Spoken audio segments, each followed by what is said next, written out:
From Hollywood, it's time now for... Johnny Dollar. Pat McCracken, Johnny, Universal Adjustment. Oh, hi, Pat. What's on your mind? The sleek, lovely, beautiful Ellen Deere. On the strength of that description, I'll take her. And she's loaded. $325,000 worth of jewelry. Hey, that girl needs a bodyguard. Sweet. Yeah, Johnny, needs a guard of some kind, only she isn't a girl. She's a boat. I've just lost my enthusiasm. What's the matter with the old tub? That's what I want you to find out, Johnny. That last crack suddenly got me interested again. Okay, Pat, I'll be right over.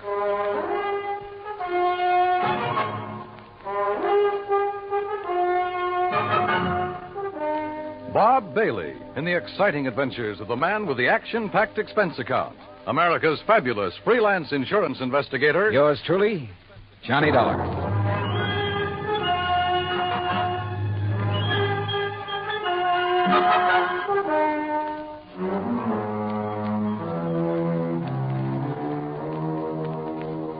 Expense account submitted by Special Investigator Johnny Dollar to the Western Maritime and Property Insurance Company, Los Angeles, California. Following is an account of expenses incurred during my investigation of the Ellen Deere matter. Expense account item 1, 90 cents taxi from my apartment to the offices of Universal Adjustment Bureau in Hartford. Pat McCracken's usual smile was noticeably missing when I walked in on him. Come in, Johnny, and sit down. Thanks. Oh, and you're to bill Western Maritime and Property on this one instead of us. Okay, but how are you involved? We handle all their claims that are of any size. Story. You ever hear of Randolph Berman? I know of a jeweler down in New York. That's the one.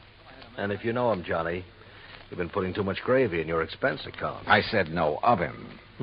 Didn't he bring in the Star of Cape Town and the Kamandu Emerald? That's right. Everybody seems to think he's a crook, and yet somehow he manages to handle some of the finest jewels in the world. How can an honest man afford it? This time it's the Bettenhaus collection. It's out of Hungary. Oh, yeah, I read about that. Only I thought somebody down in Mexico owned it. Yeah, a fellow named Rigo Mariani down in Guadalajara. He's the one who sold it to Randolph Berman. Okay, now. Is this Ellen Deere you mentioned Berman's wife? No. Former wife. He's on about his fifth. All beautiful, dumb dolls. But more important, it's the name of his 72-foot motor cruiser. And the Bermans have been traveling around in it, down the coast, through the canal, along the coast of Central America, and so on. Anyhow, when he got word that the Bettenhaus collection could be had, he wasted no time in getting to Guadalajara. And that's where Western Maritime and Property comes in. Right. They had already written a policy on the boat for $52,000. Their main office in Los Angeles was close at hand, so he had them write the policy on the jewels. Is that where Berman is now, in Los Angeles? Oh, no. He's still in Mexico. Didn't want to move with those priceless rocks until he was certain of the insurance. And before Western would write it, of course, they wanted the collection appraised. Naturally. But who in Mexico? Jacques Jean-Pierre, the famous gemologist, was right there in Guadalajara, to look over the collection himself. So he made the appraisal. The policy has been issued. $325,000. I still don't see anything wrong with the whole deal, Pat. There isn't anything wrong with it yet. But in spite of Berman's standing in the profession, his reputation, it isn't everything it might be. Yeah, come to think of it, wasn't there a killing or two involved in this acquisition of the Star of Cape Town? There have been several things like that. He's been involved in attempts to smuggle in some valuable pieces. He always managed somehow to come out smelling like a rose. Legally, perfectly clean, you understand? But you still don't trust him? Oh, no. And with his planning to carry that load of stuff around in his yacht. Yeah, I see what you mean. If anything happened to those rocks or the boat, over $300,000 right out the window. Exactly. Now, belatedly, Western is worried about it. And they'll pay good money to have you assuage their worries. You have a Mexican tourist card? Sure, for my last fishing trip down there. And I think you better go down and guard that collection until Berman gets it safely up into the States. He's considered quite the host. He'll probably be perfectly willing to have you aboard. Now, this is the kind of assignment I like. Yachting in the Blue Pacific. But surely he hasn't got his boat parked in Guadalajara. That's over 100 miles inland. No, it's at Mazatlan. And from what I've been able to learn, it's surrounded by armed guards day and night while he has some engine work done. But as soon as that's finished, he'll head north to the States. So he says. Got a branch office in Los Angeles. He'll probably deliver the collection there. I just want to be sure he gets there, Johnny. Okay, Pat. You can wire the boys at Weston that I'm on my way. Item 2, 191.40, plane fare and incidentals, Hartford to Mazatlan via Los Angeles. The first leg of the flight to L.A. was uneventful, except for a good-looking young blonde from Santa Barbara, whom I promised to look up as soon as his case is... Well, that's not for the expense account. When we arrived at the Los Angeles International Airport, I learned that I'd have a three-quarter-hour wait for my plane to Mazatlan. So I grabbed a magazine, that's item 3, 35 cents, when I heard my name being called on the PA system. Johnny Dollar, report to Pan American Airways desk. With the thought in mind that perhaps my little friend from the plane might have decided to stay over in L.A. Her name was Rita, by the way. I lost no time in getting over to the Pan Am desk. Mr. Dollar? Yeah? Johnny Dollar? That's right. I'm Arthur, Western Maritime and Property Insurance Company. Oh, yeah, how do, Mr. Arthur? Planning to go on down to Mazatlan with me? No. But meet Monsieur Jacques Jean-Pierre. Monsieur Dollar, I am honored. How are you, Mr. Jean-Pierre? This is the gentleman who appraised the Bettenhouse collection for us. Oh, yes, I am so an that we could expert. issue the policy on it to Mr. Berman. Oh, yes. Yes, he's done this sort of thing for us many times. Oh, I do not Now, have I'm any... afraid that he's brought us rather bad news. Something's already happened to the collection? Well, not exactly. Not for the whole collection. No, I mean. not the well, whole... please. That is, I'm not quite sure. What I mean is... Yeah, just what do you mean, Mr. Arthur? perhaps I should explain to Monsieur Dollar, eh? Well, I think somebody better. Yes, you go ahead, Jacques. Very well. And while you're doing it, I'll cancel the rest of Mr. Dollar's reservation to Mazatlan. Yes, I'll do that. Oh, Claire... Oh, no, wait a minute. First, let me find out what this is all about. Oui. Oh, very well. Jacques here was in Guadalajara when the Bettenhouse collection became available for purchase. Yes, Monsieur Dollar. I had gone there in the hope that some of the pieces might be purchased separately. So? Alas, such was not the case. The Mariani firm decided to dispose of the collection only as a whole. I see. Well, what's this bad news you have? I am getting to Yes, that. you see, it's this No, way. Please. Well, then go ahead, Jacques. Thank you. Monsieur Dollar, interested as I was, I looked over the collection very carefully, each individual piece. Oh, yeah? And you must believe me, to an expert like myself, every facet of every gem has a character all its own. A precious stone is like a face to me, always to be remembered. Yeah. Well, go on, please. I simply wish to make it clear to you, monsieur, that every item in the Bettenhouse collection is completely familiar to me. Oh, it is? As are many other important gems throughout the world. You know, each is like a friend. And each stone in him is like a face to you. Precisely. Always to be remembered. Yes. Allô. Well, The collection is purchased by Monsieur Randolph Berman. Yes, Mr. Berman. Please. He wishes to insure it in Monsieur Arthur's company. Yeah, I know all that. Well, Monsieur Arthur requests by telephone that I appraise it. 325,000. Then you know. I know. So I stay at Guadalajara a few days to wait Monsieur Arthur's check for my service. You want to be sure the check was Please. I visit some of my old friends among the jewel setters. And then, on the third day, what do you think happens? You tell me. Johnny, this is it. In the shop. No, please, Yeah. Monsieur Oh, I'm sorry. Arthur. In the shop of my friend Garcia Hernandez, I watch him work on the mount for a beautiful diamond. And suddenly, I see that the stone is an old friend. One from the Bettenhouse collection? Oui. The Calabar diamond that was supposedly in the possession of Monsieur Berman. You're sure of the identity of that stone, Mr. Jean-Pierre? Oh, please. As I told you, monsieur, a precious stone to me. Yeah, it's like a face to you. So what you figure, Arthur, is that you've insured a boatload of $300,000 worth of gems on the way to the USA, and maybe they're not on board. Exactly. Unless, of course... Mr. Jean-Pierre, did you tell Mr. Berman about this one stone? Oh, I went immediately to Mazatlan, where I knew he had his boat, the LMD. Well, what did he say? Alas, he had sailed away. Did you learn his destination? Oh, yes. Los Angeles, Johnny, right here. He has a branch office. Well, has he had time to get here yet? I don't think so. Have you tried radioing to his yacht? No, I've done nothing. You see, I didn't learn about this until Mr. Jean-Pierre arrived just a few hours ago. Yes, I came up on the aeroplane, the better to arrive and speak with Monsieur Arthur before Monsieur Berman would arrive. Do you know where Berman plans to dock his boat? Well, I'll tell you. Probably the port in San Pedro, if he's coming here. But who can be sure? Usually on vacation trips, he docks down the coast at Balboa, the yacht club. Or who knows, he might even... Yeah. He might have no intention of coming up to the States at all. He might not even have the jewels with him. Arthur, do you know where his branch office is? Oh, yes, it's in Los Angeles. Well, actually, it's in Beverly Hills. Got a car? Yeah. Then let's go. Though he couldn't quite put his finger on it, Arthur was convinced that Randolph Berman was up to something and that his insurance company was going to have to take the rap. On the way into Berman's Beverly Hills office, we dropped Jean-Pierre at the Beverly Hilton and told him to sit tight in case we needed him again. Berman's office was in a nice modern building on South Beverly Drive, tastefully furnished with pictures of various famous jewels on the walls, but with nothing of particular value in evidence.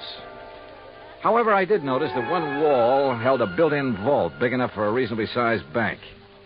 We were approached by a hand-rubbing, obsequious little character dressed in striped pants and cutaway coat and wearing thick glasses.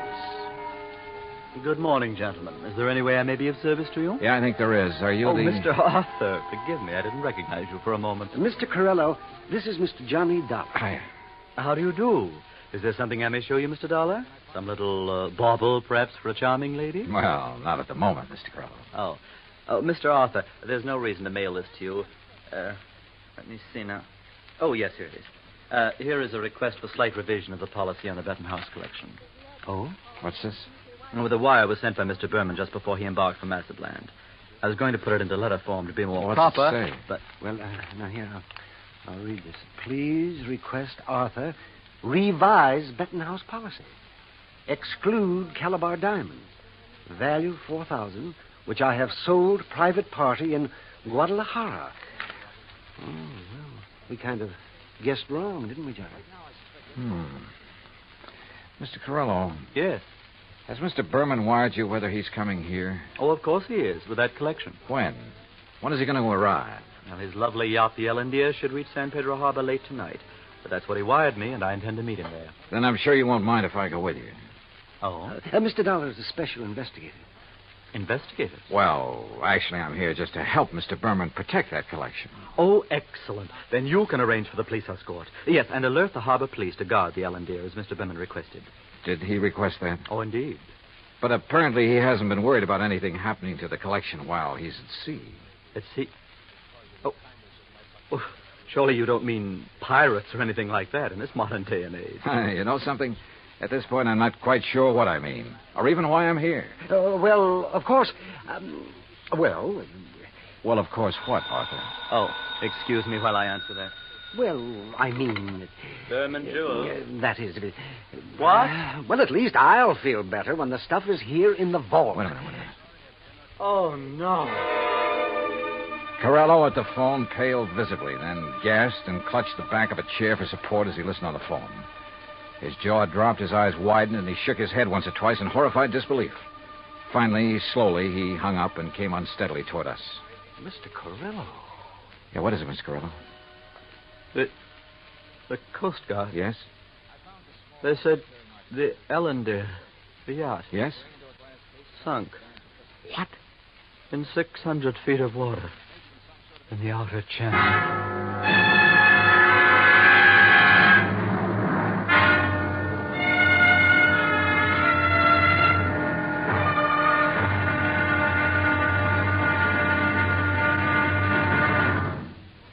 Act Two of yours truly, Johnny Dollar, in just a moment.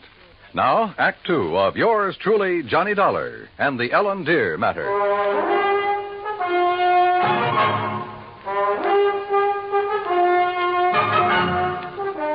Expense account item 4, $7 even for a fast taxi ride to Coast Guard headquarters in San Pedro, which is really the port of Los Angeles. By dint of elbowing my way in, I got directly to Captain Barney Thorson. I'm afraid you got only half the story, Mr. Dollar.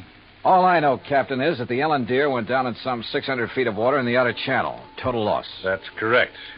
However, what you don't know is that the passengers, Mr. and Mrs. Berman, and the crew were picked up and brought in here. Oh? Outside of a little soaking and a little scare, they were perfectly all right.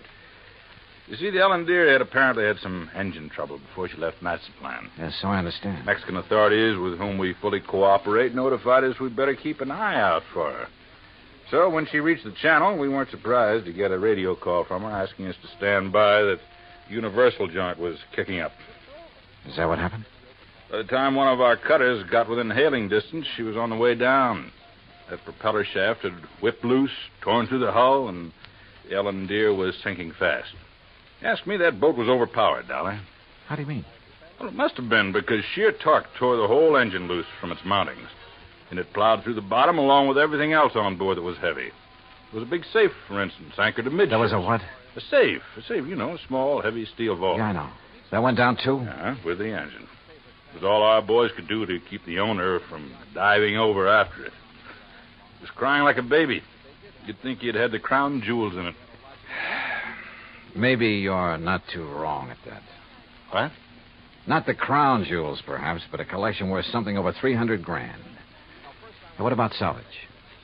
Salvage operations in 600 feet of water in that channel? Oh, yeah. No, Dollar. Salvage, even if it were possible, it'd cost a couple of times the worth of that stuff at least. The only passengers were the Bermans, huh? That's right. Prove 3. And they weren't able to save anything? Nothing. Not of any consequence, that is. One of the crew didn't even have his shoes and shirt on. What about Berman and his wife? It's funny what people will do in an emergency sometimes. What do you mean? Well, you've heard about the man whose house catches fire. He gets panicky, throws all the china and the glassware out the window, and carries out the mattress. What are you getting at, Captain? The only thing that Berman saved in his excitement was 2 beat-up old hats and a fishing rod. Oh, yeah, I see what you mean. And all his wife brought along was a handful of nylon stockings. She was hanging on to them for dear life. Oh, yeah, a big hat box with an evening dress half hanging out of it. And that's all? That's all. Hey, that Mrs. Berman's quite a dish. Not too bright, but a real looker. Where are they now, Captain? They're headed for Beverly Hills. Beverly Wilshire was the hotel, I think. In any event, Dollar, I'm afraid your company is going to have a big, fat claim to pay. On the yacht, yes. What's that mean? What do you think? Item 5, 320, long-distance call to the police in Mazatlan. I wanted to be sure that the Bettenhouse collection had been on board the Ellen Deer when she left port down there. Inspector Romulo assured me it had, that he'd checked the safe on the boat himself before allowing it to sail. Furthermore, he had insisted his own maritime service keep tabs on it up to the point where it made contact with the U.S. Coast Guard. In other words, the loot couldn't very well have been passed to someone else at sea. Item 6, 580 cab fare to Beverly Hills, where I dropped in at Berman's office. No, Mr. Dollar. He and Mrs. Berman are at the Beverly Wilshire. I'm sure you understand it's been necessary for them to buy a lot of clothes and things. Yeah, but he will come here. Oh, yes, indeed. From his last phone call, I'd say he'll be here within the hour. All right, then I'll come back. Please ask him to stick around and wait for me if he doesn't mind. Of course, Mr. Dollar, I shall be glad to. Oh, incidentally, he has had me phone Mr. Arthur and ask that claim forms for both the Bettenhouse collection and the loss of the cruiser be brought here to the office just as quickly as possible. Yeah, I'd figured as much.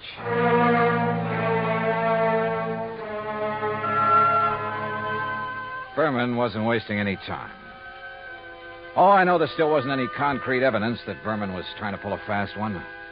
Ostensibly, the only reason for my trip out here was to watch over that fabulous jewel collection. A lot of good I'd been. He'd lost the collection and his boat, and the company'd have to pay. Then a wild idea hit me. I suddenly remembered something that had happened months ago. Last July, to be exact, when a big passenger liner, the Andrea Doria, had sunk off the Atlantic coast. According to the papers, when the survivors were brought into the port, the usual customs inspection was waived. And it occurred to me at the time that every one of those people could have easily smuggled in anything he could carry or conceal in his clothing. I'm not saying it did happen. I'm sure it didn't. But it could have. And if such an idea occurred to me, why not to a man like Berman, who was already pretty well known for his tricks to evade customs? Item 6, 20 cents, phone call to the Coast Guard and Captain Thorson. Thorson speaking. Johnny Dollar, Captain. Answer me just one question, will you? Sure, what? When you brought them in, were the Bermans required to pass through customs? Well, no, of course not. There'd hardly be any reason to... Thank you very much.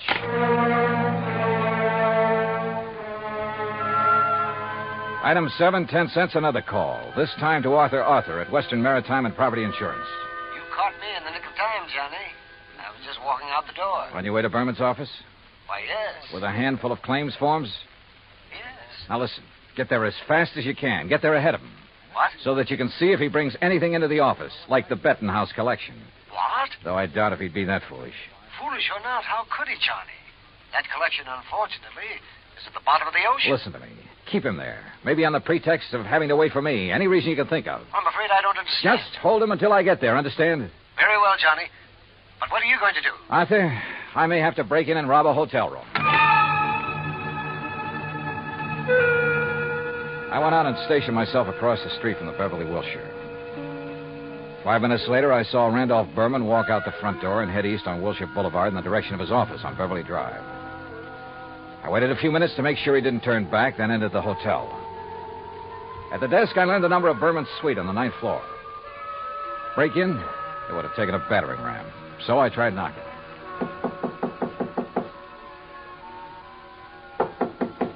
All right. You don't have to bust down the door. What's the matter? You forget your key and... No. Get out of here, buddy.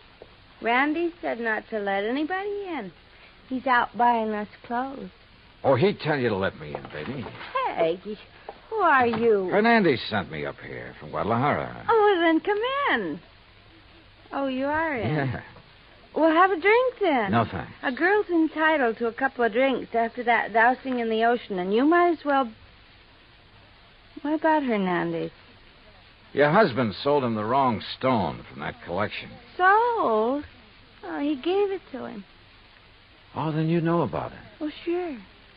So he could make a legit-looking change in the insurance and convince everybody he was on the up and... You sure you're from Hernandez? You kidding? How else would I know about the whole deal? I don't know. Hey, Randy said not to let anybody in here or he'd kill me. Dumb blonde, he called me. You? A smart, beautiful girl like you? Oh, hey, you're okay. My name's Vi. Come on, let's have a drink. No, thanks. Listen, Vi. I've got to get the right stone from that collection, the caliber diamond. Then I'll leave this one I've got in my pocket here. Which one you got? Let me see it. Oh, no. Only Mr. Berman. And only when he gives me the caliber. Well, which one you got there, huh? Well, never mind. I'll show it to Mr. Berman. I just want to see it. Not until I get the caliber from the collection. So, if he isn't here, if he's taken it to the office, I'll just... You think he's crazy? Let everybody know he... Let me see the one you have, huh? Look, I just told you. Anyway, how do I know I can trust you? I didn't even see you in Guadalajara. Oh, now you sound like Randy. Dumb blonde, he said. Keep the door locked. But I let the bellboy in with the drinks, and I let you in, didn't I? Well, let me see the one you got. Will you, if I get you the other one? From the hat box that didn't have to go through customs? How did you know? Hey, you're a cutie. I bet you read about the Andrew Dorsey, just like Randy did. Come on, now let's have Where's a the look. hat box, Vi? Now, wait a minute. Maybe I am dumb. Who did you say you are? Where's the hat box? No, I won't tell you. You get out of here. Now, without the collection, Vi. No, you can't. Randy would kill me. He'd kill me if he even knew I let you in here. Who are you? Johnny Dollar, insurance investigator. Oh, please, Johnny, get out of here. The stuff in the bedroom? You can't go in there. I mean it. He'd kill me. Sorry, but that's your worry. Oh, no. Stop it or I'll set your eyes out. Now, Hey, you get... pull in those claws, baby. No, you... Well, I hate to do this, but... No, help! Oh, yeah, that's right. Get the manager up here. Get the police up here. Police? Oh, no. Oh, yes. Then you'd really be in trouble. You'd be better off if Berman tried to kill you. Now, where's the stuff? It's in the closet, on the floor, in the hat box. Thanks.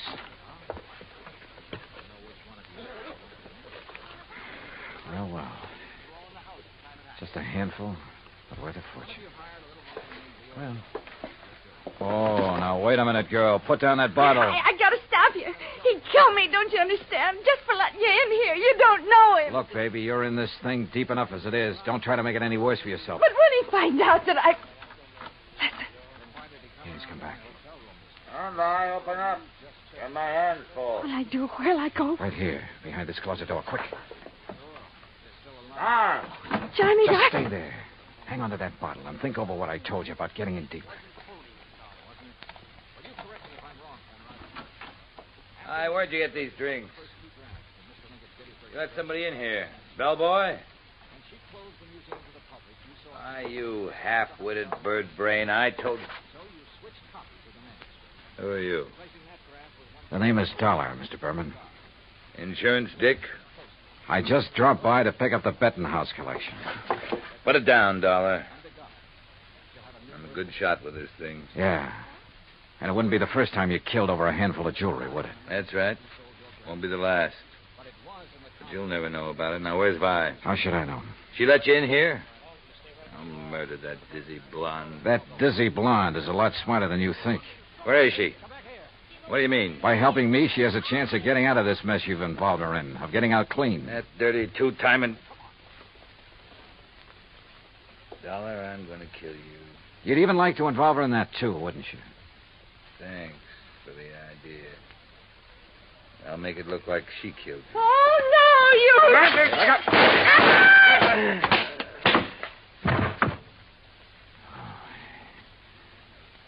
Nice work with that bottle, Vi.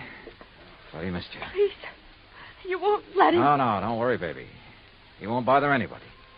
Not for a long, long time.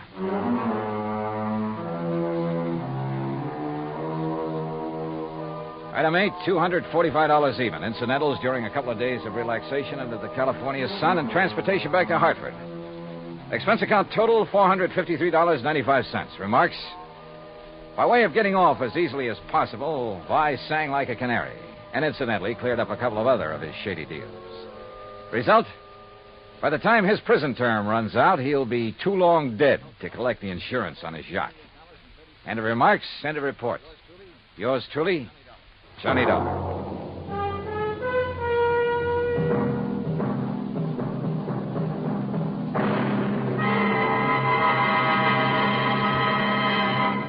Now, here is our star to tell you about next week's story. Next week, the DeSalle matter. And I promise you a double-barrel thrill in it. Join us, won't you? Yours truly, Johnny Dollar. Yours truly, Johnny Dollar, starring Bob Bailey, originates in Hollywood. It is produced and directed by Jack Johnstone, who also wrote tonight's story. Heard in our cast were Virginia Gregg, Lawrence Dobkin, Howard McNear, Jay Novello, Jack Edwards, Barney Phillips, and Raymond Burr. Musical supervision is by Amerigo Marino.